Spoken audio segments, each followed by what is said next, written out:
It's not a game. I'm challenging you. What? I'm still in a Persona mood reading this story. 6 checkers were thrown into a black void, gliding and melting back into one. That's better! Rainbow Dash exclaimed, flying down and smiling. Darn tootin'! Applejack exclaimed, trying up. Oh, thanks, Celestia. Every pony is all right, Fluttershy cried out, flying down to her friends. Quite right, Verity added, trotting up. Good. Every pony's made it back at past checkers games, Twilight stated, trying up a relieved expression, then blank. Wait, where's Pinky? Woo!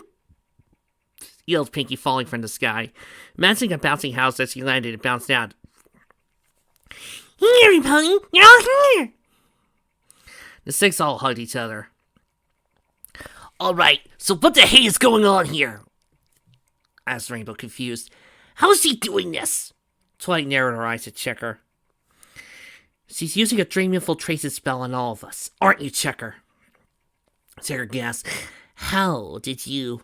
I suspected it when I read about it. It recognized your eyes from my nightmare. Let me guess. That spell you used before it dragged us in here was to scan for our insecurities, our fears, the things that hurt us deepest. But you need our imaginations to fill in the blanks, don't you? It's probably a spell that came from your special talent. But like you're doing this dream infiltration spell, you supercharged it so you can find all our securities at once. Twilight replied, glaring at her. You introduce our fears, but you can't read our minds. You can only see the things that we're afraid of. You needed our brains to do the rest. You couldn't make me see shiny armor being discorded because neither of us knew what Discord did to him. Applejack snarled. Well, it's over, you snake. We're getting out here. Like I will let you, Checker stated, rising up, looking calm and collected. You 6 do not understand, do you? She asked, once forming on her back under her clothing.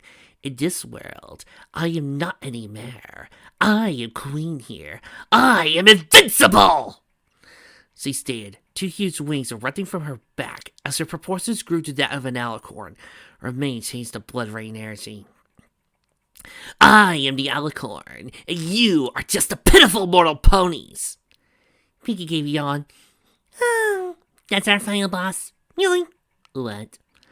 Rarity smirked. It's hard to be intimidated by a fake alicorn when you've dealt with the real thing, Rarity said. We're the ones who beat Nightmare Moon in Discord. You didn't know that, did you? She asked, Checker's face saying that much. Oh, come on! Rainbow Dash exclaimed, annoyed. Why don't ponies remember we saved the fucking world? Twice! Probably because we don't want to wave it around like a flag, said Rarity. Ladies and gentlemen, we have a reason why very few ponies actually accepted Twilight as a princess until much later on in the story. We also have the reason as to why no pony notices. This fic gets it! Lay it on us, fic! Why don't ponies notice? Most of Ponyfield knows. They respect our wishes for a normal life. I suppose the most etiquettes of elites don't bother to keep tracks of things that don't directly affect them. Thank you, Rarity. Thank you. Twilight looked at Checker. I'm still playing Persona 5's battle theme in my head right now, people. I honestly am. God, I love Lifeful Chains. Facing our inner demons, it hurts, and it's broken us before. It's hard to overcome them. But stopping people like you, that part is easy. So long as we have each other. They concentrated, and 6 dots of light manifested above their heads, descending and transforming into their elements of harmony. Impossible! Checker said, taking a few trots backwards. That's why people like you, Discord, and Crystals are always trying to split us up, isn't it? Asked Rainbow Dash, her element of loyalty activating. Because you know how strong we really are, Rarity announced, element of ferocity lighting up. Because you know, as long as we're together, Fluttershy continued, element of kindness likewise activating. We ain't gonna lose! Applejack chimed in, element of harmony ignited. So you break us up because you're afraid of us, Pinkie Pie added, laughter joining its fellows. This is silly. Why don't you try being our friends instead? You know, there was a part of me that wanted to use this speech in Follow Starfleet, but that would have been ripping off a far better fic than mine. And somewhere out there, one of my references going, "It isn't that hard to be a better fic than yours." I know. Why do you think I compliment others? I don't have that big of an ego, guys. You're basically making my point for me. I don't even understand what the gag is. What? That I know that there are better stories than mine out there? Guys, I compliment C.P.O. Smith's version of Fall of Starfleet more often than I can count. I've complimented others. I'm not the best. But some people just think I have that big of an ego. No! No! Checker exclaimed, staggering back in shock. She growled and opened fire at them with a beam from her horn, only for a dream manifestation of shining armor to block it with a magical shield. She suddenly had a whip wrapped tight around her wings and chest, pinning them down. She looked to find a whip in the mouth of Daring Do, as streamed first as a big Macachos and Apple Bloom throwing a rope around her, pulling her tight.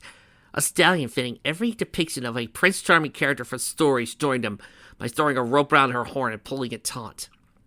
Followed by a darker furred, stray-haired version of Pinky using party ribbons. Okay, I love the scene and all, but I'm going to change it just a little bit. Followed by Maud Pie using party ribbons to wrap around her. Thank you. Flare-sized animals assisting her. Finally, Shining Armor put a barrier around her to hold her in place. Thanks, Maud! Pinky called, waving. The dark-furred Maud waved back. You're afraid of us, because you know what we do, Twilight added, magic finally joining the others as they floated into the air, magic forming around them. Friendship is magic! I repeat what I said before. This doesn't have the ultimate final battles like I got, the sword fights of Immortal Game, or some of the cool sniper situations of Fallout. But somehow, just by acting like the show would, by being like the show, this fight scene, this end scene, manages to match and keep pace with all of them. And I love it so. A colorful shockwave, a rainbow burst forth from the six, flying through the air and arcing down at Checker. No! Checker yelled as the rainbow washed over her, and the world vanished in a flash of light. Shining Armor gasped, watching Twilight settle and her fur return to its normal color, as did the other six. They must be winning, he said, giving a smile. Helping Huff looked down at Trixie, who was graying, losing a cold sweat, twisting and turning in complete panic.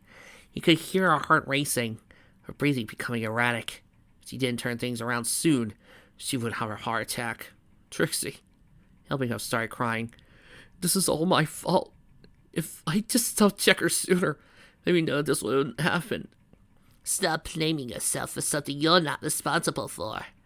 Helping Huff gasped, looking over to see Helena heading up the stage. The guards tried to stop her. Miss, stay back. This is a dangerous situation. Helena stopped the guard, glare only a parent, or a grandparent, whose child was in danger commands.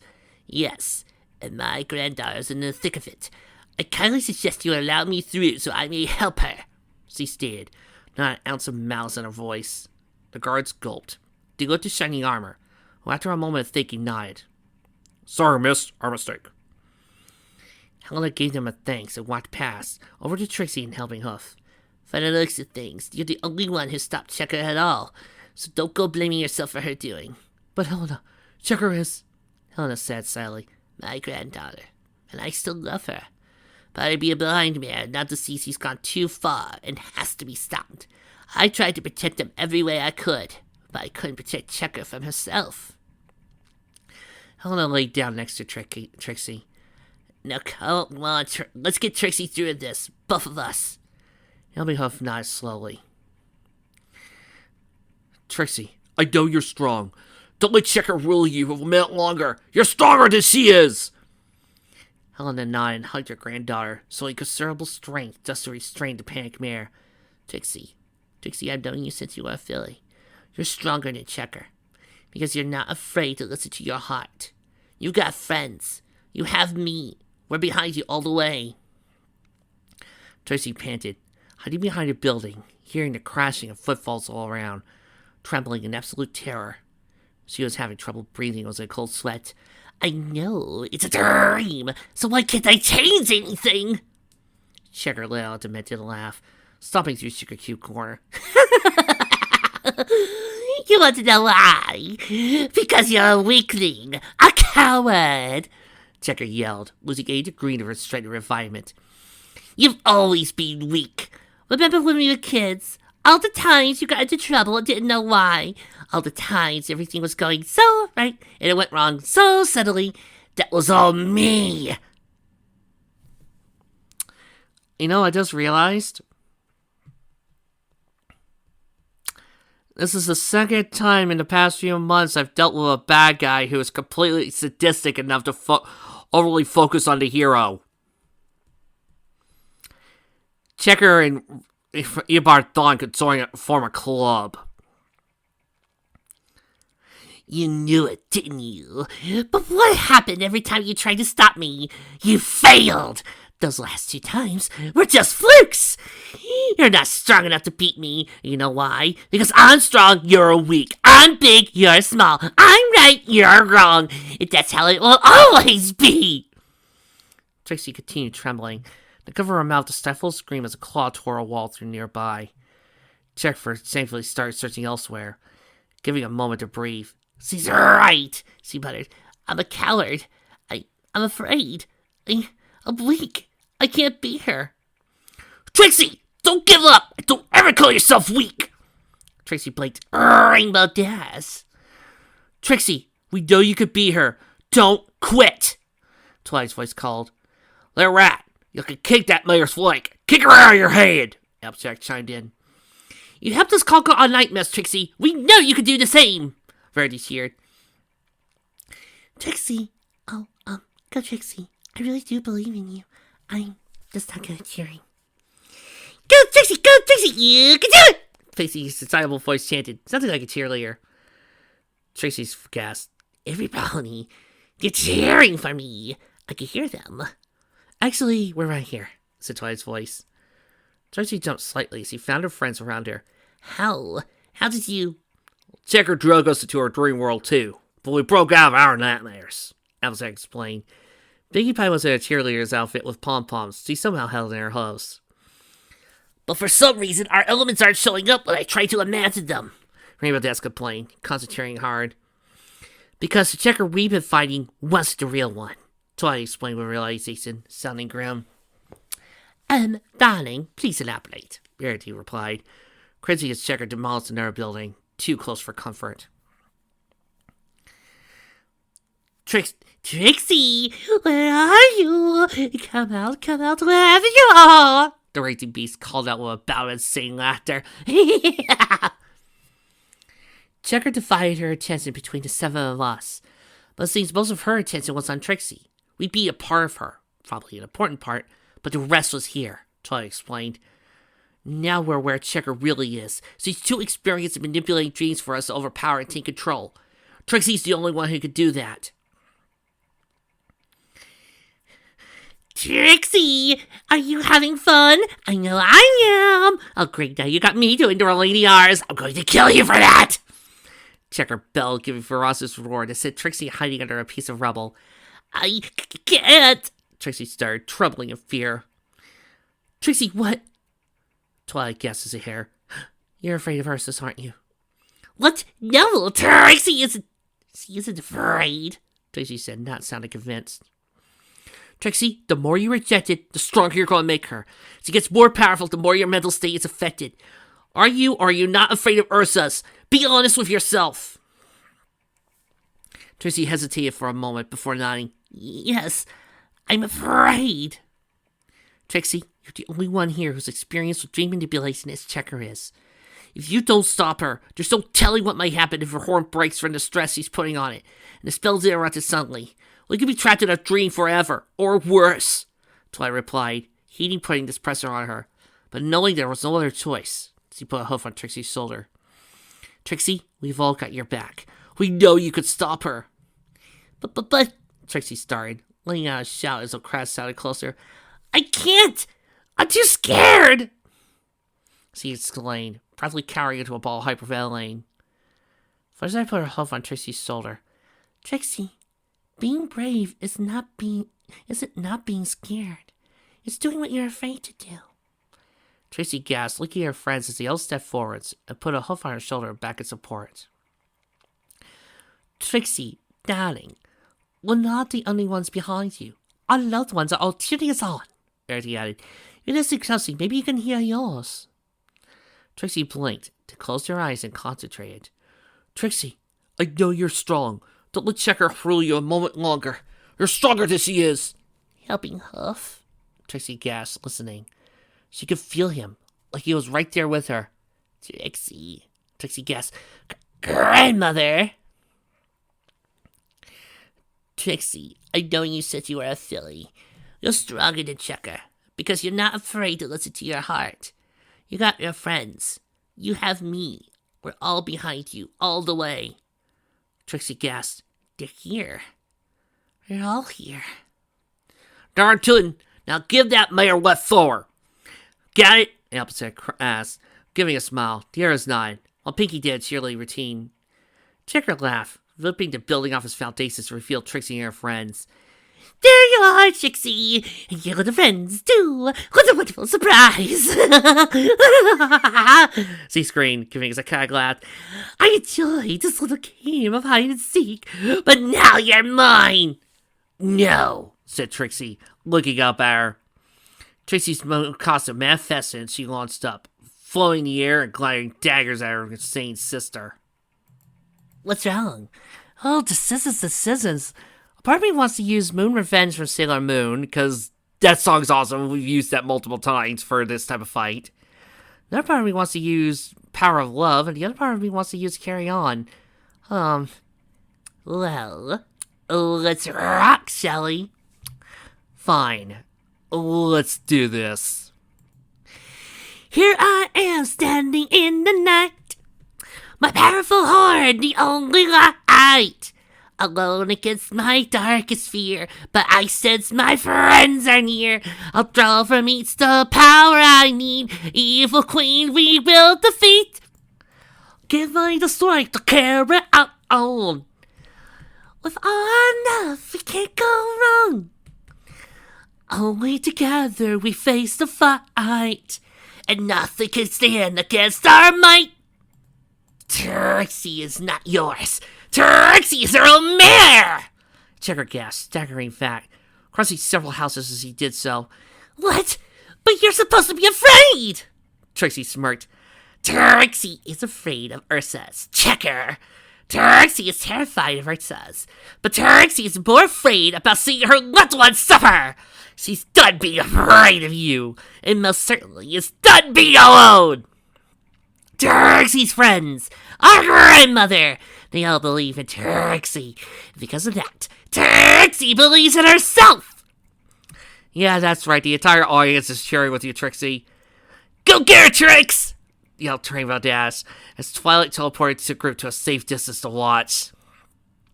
Checker snarled fairly, swinging her claw at Trixie, only to be nimbly evaded. Hold still! Trixie got back to a safe distance. Ever heard of the story of how the evil Grogar was defeated, sister? Trixie asked. A magical bell's ringing destroyed his power. A massive ancient bell manifested behind Trixie. She bucked it as hard as she could.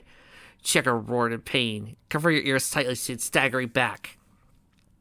You may not be Grogar, but Ursa's ears are sensitive. Checker roared, slashing and smashing the bell, but Trixie evaded.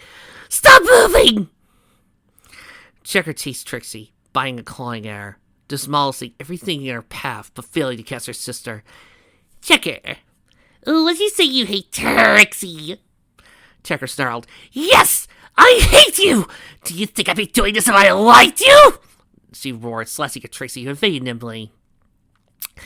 Oh, that's quite unfortunate. Do you remember the heartwarming Eve story? Trixie asked as Checker raised a massive paw to slash at her. A spectral white horse manifested and circled Checker, facing through her claw, freezing it solid before it could swipe. It speaks of legend spirits called Wendigos, which feed on hatred, trapping those in its gripping ice. Checker roared, ice forming around her body and trapping her in ice. However, her great strength began to break it. Cracks began to spread out as the dream world from the massive ice statue.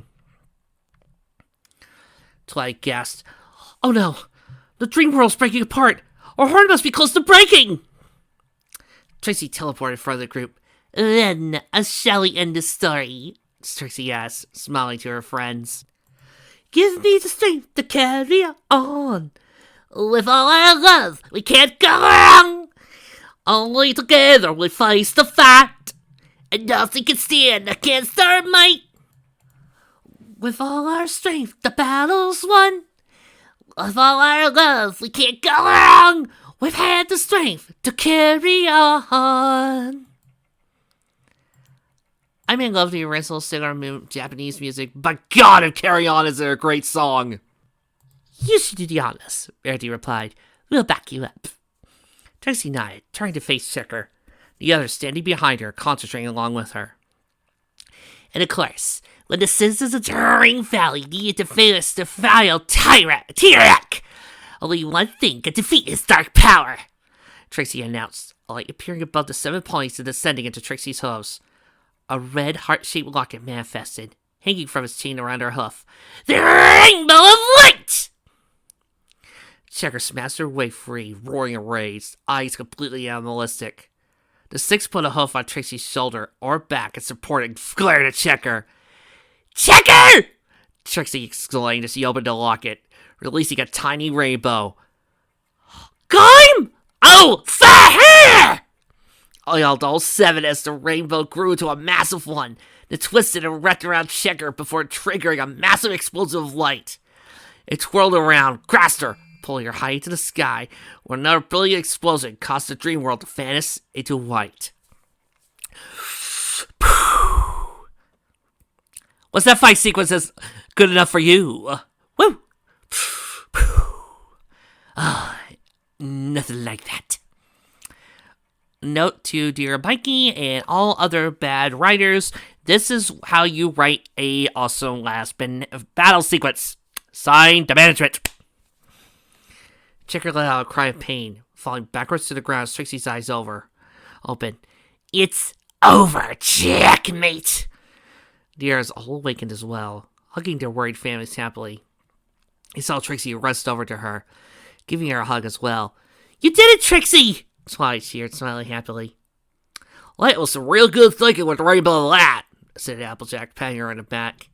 "You were awesome, Trix," Rainbow Dash chimed in. "And you didn't wear the costume I made you. Quite stylish," Rhodey said, giving the mayor a smile. Pinky was still somehow in a cheerleader uniform, doing cheers. "Trixie, Trixie, go, Trixie!" The CNC quickly joined her, though they didn't have uniforms. "Yay." Fluttershy cheered, getting a few chuckles, including from her. Trixie then turned to Helping Hoof, who was standing next to her. "Thank you, Helping Hoof," she said, giving him a hug. "And Trixie forgets you." Helping Hoof looked shocked, then gave a smile. "Thank you, Trixie." And then, breaking all matter to the timeline, because I don't care anymore, Starlight Glimmer rushes over to Trixie, wraps her hose around her, and gives her a big kiss.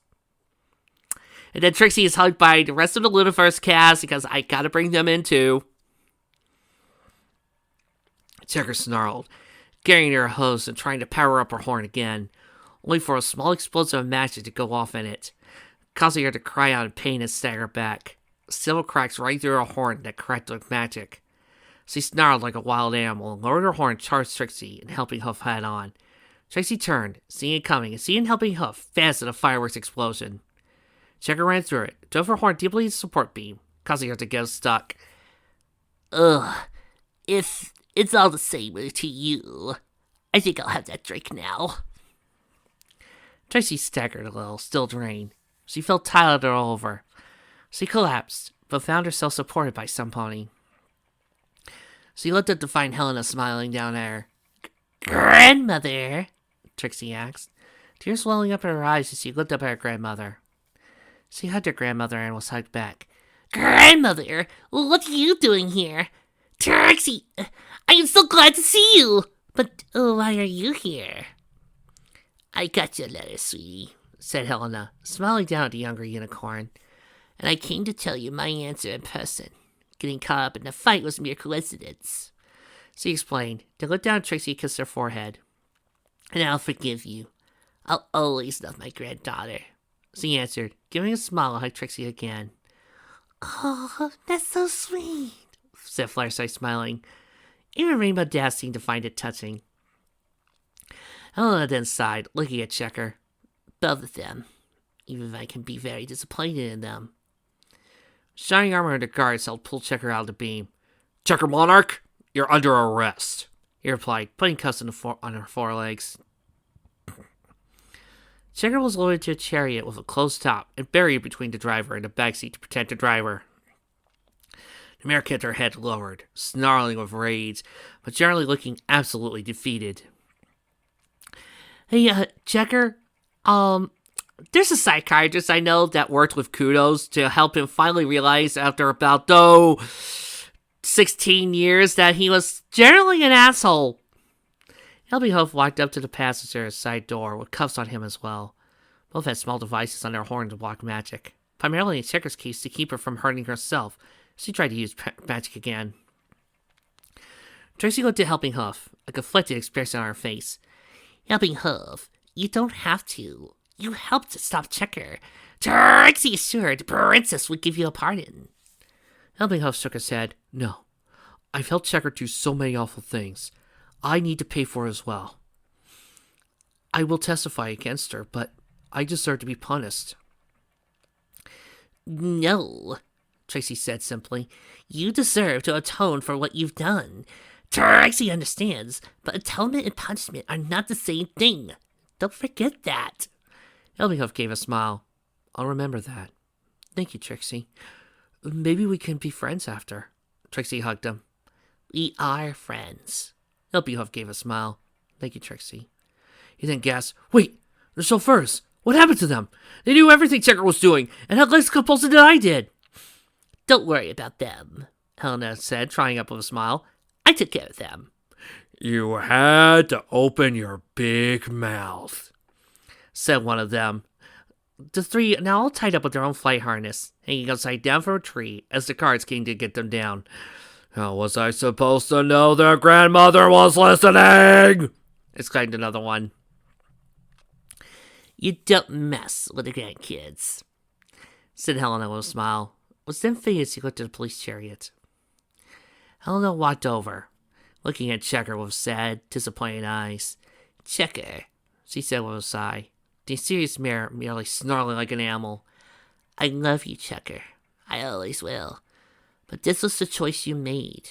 I tried to help you. But every time someone offered you help, you turned them down. I can't help you anymore.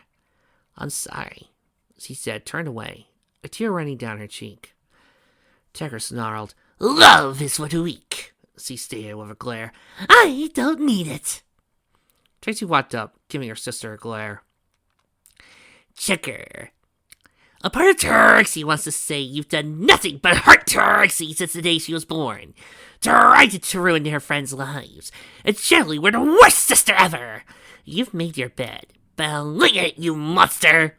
She yelled, in a dramatic fashion, causing Checker to give a smirk. But the Trixie would still be a slave to you. So instead, what Trixie's going to say is this. Trixie is done. She's done hating you. She's done letting you control her. She's done. I forgive you, Checker. And this shall be the last we see of each other. Checker startled as Trixie walked away, to snarl, Come back here. You're not supposed to forgive me. You can't be done with me. I made you. I'm the one who controls you. Come back here. Elvinghoff looked back from the front seat. Checker, you do realize you could have made a story to cover yourself to the audience. Trapping them in a nightmare just incriminated you completely. Reveal your highly illegal dueling invitation spell to the Royal Guards, correct?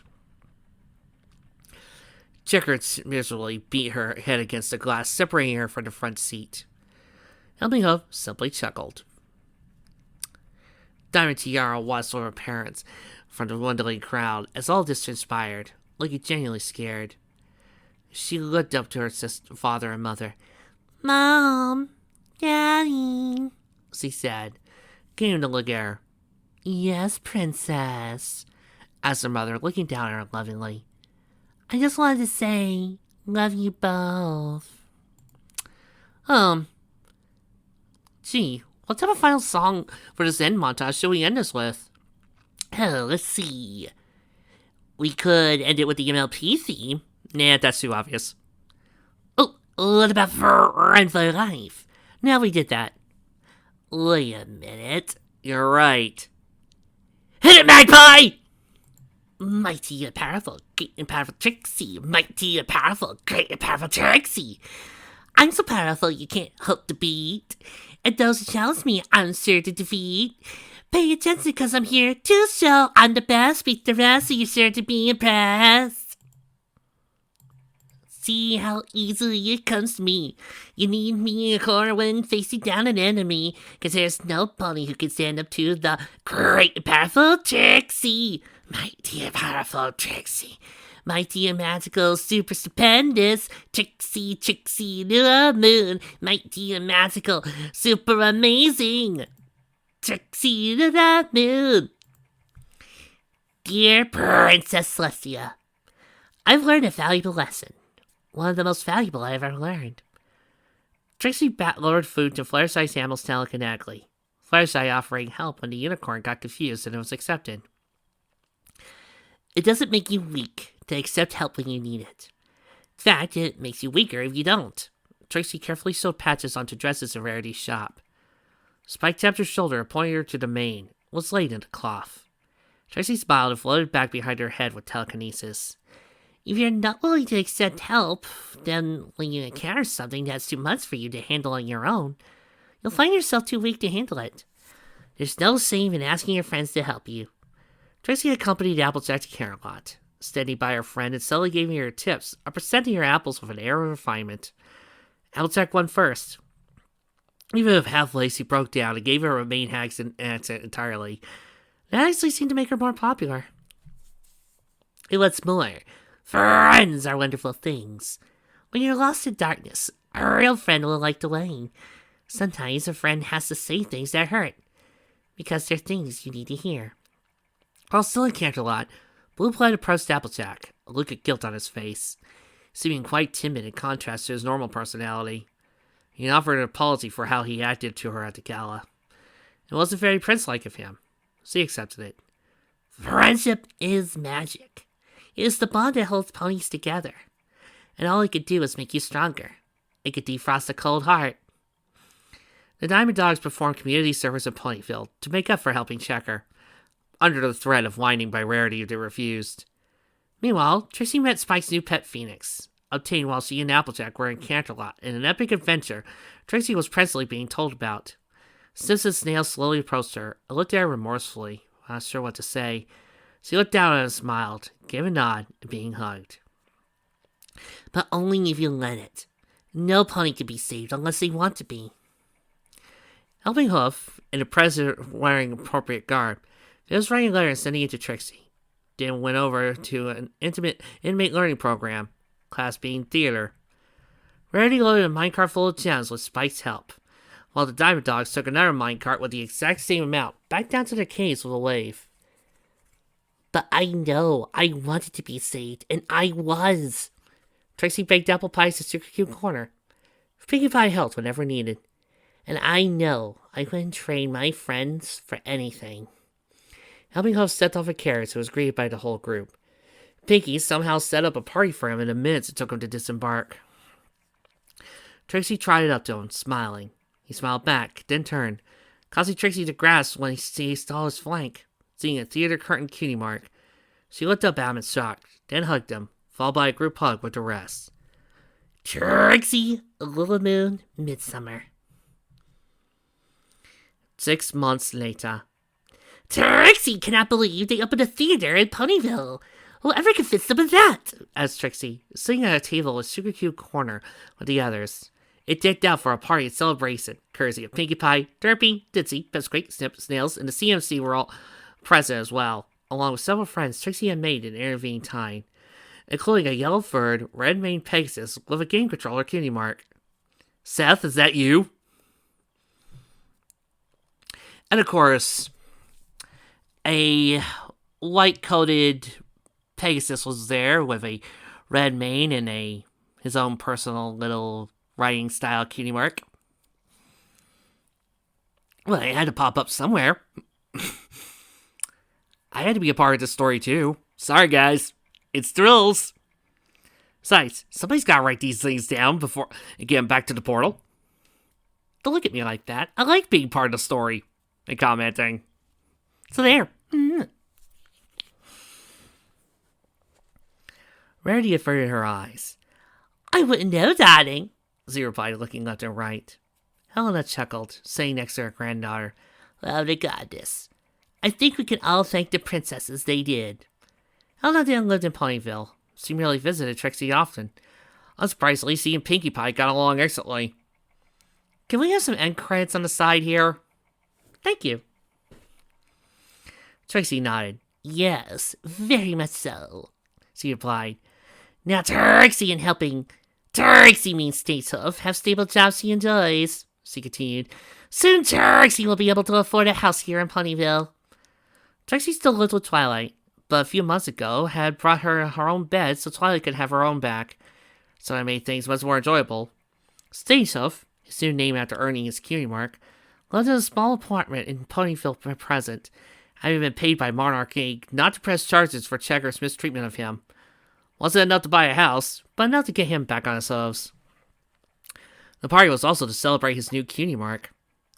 And wait, also at the party, is that a dark red unicorn with blonde mane, a fireball cutie mark of a smile, standing next to a light purple unicorn with a dark purple mane, and Ari Firebrand? Who invited them? And is that Blissey? Glad you're finally doing something you love, both of you, Twilight said, smiling. Me too. My father didn't approve, but I don't care anymore. I'm tired of being his slave or anyone else's, Statehof replied, giving a bittersweet look. Trixie nodded, then looked serious. She floated up a smoothie. Trixie would like to propose a toast, she said, everyone taking a glass and however merry their race could. Without you girls, Trixie would still be a homeless mare in the streets of Canterlot, under the hoof of her psychotic sibling, the showmare explained, her and Helena both looking a little sad as they thought about Checker. Trixie honestly wants to say thank you, her friends, her grandmother, for all you've done. A toast to you all. They toasted glasses and drank. Twilight smiled and looked at Trixie, thinking about all that had happened, how much Trixie had changed through all of this, and she was now someone they were all proud of, Trixie herself included. She was finally back on her hooves. And Twilight was happy to consider her a sister. Dear Princess Celestia, in the past few months I've learned a valuable lesson. I won't say Trixie was an enemy, but she certainly wasn't a friend. Nor were the Diamond Dogs and Stay Tough. But eventually, through circumstances, we're now allies. It's amazing how many things have changed between us. The lesson learned is this. The best way to defeat an enemy is to make him your friend. Your faithful student, Twilight Sparkle. The end. The writers have their own credit song called Live Again, and it's an awesome song. I love it. This fic. What more can I say about it? I've been through this chapter 3 times. And it's gotten only better. I know some people might complain about small things like the callbacks and such, but I feel like they're only added flavor. For me, this is in my top 10 favorite fanfics of Ponydom and one of my favorite fanfics of all time. It's truly great all around. Checker is an awesome villain. Well written. A pure psychopath based off the real world. I could see it in my head, people acting like Checker.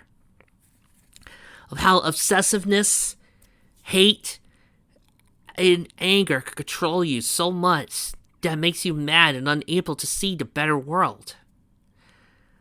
I love how she was manipulative, trying to outsmart everybody and seeing everybody as two pieces of a chessboard. Trixie's growth was excellent.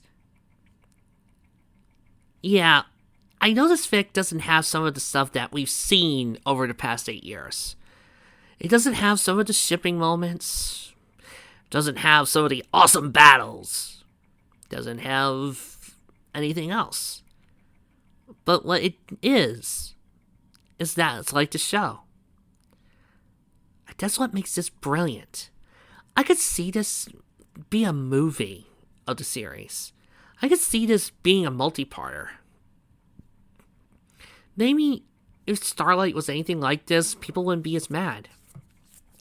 Because this took a long time to actually put through and give us reasons for Trixie who she was. Explored how it affected her, and allowed us to grow alongside her, telling us an excellent story. You know, Trix, it's kind of funny to think about. This story is also important between you and me. Really? Yeah. Long time ago, I started this channel because I saw that Getting Back at Our Hooves wasn't finished. The last chapter was never done. It looked like it was never going to get done. And it made me think of how many stories were out there that never had a live read. Where Loyalties Lie, Sweet Taste of Cake, so many others never would make an appearance. So one day I sat down and read it. And then I began doing Sweet Taste of Cake and so many others. And at the time, I didn't appreciate you enough. I just saw you as an annoying side character. But because of this fic, it made you a real pony to me. And because of that, Trixie's now your boss. She runs the show. She helps fund your little studio and bookstore. I probably would have gotten this far without you. I guess what I'm saying, Trix, I know we bicker. I know we argue. I know you've made me go through hell with some fics. But you know what? Thank you for being my friend. Trixie! Thanks you too, martial art for user. Thanks, Legend, for being Trixie's friend. We're getting too sappy. Yes. What's the next Lunaverse episode? It's Dinky's birthday. Wait a minute. Did you say Dinky's birthday? Yep. Probably gonna have to do a whole fic with Dinky's voice. No.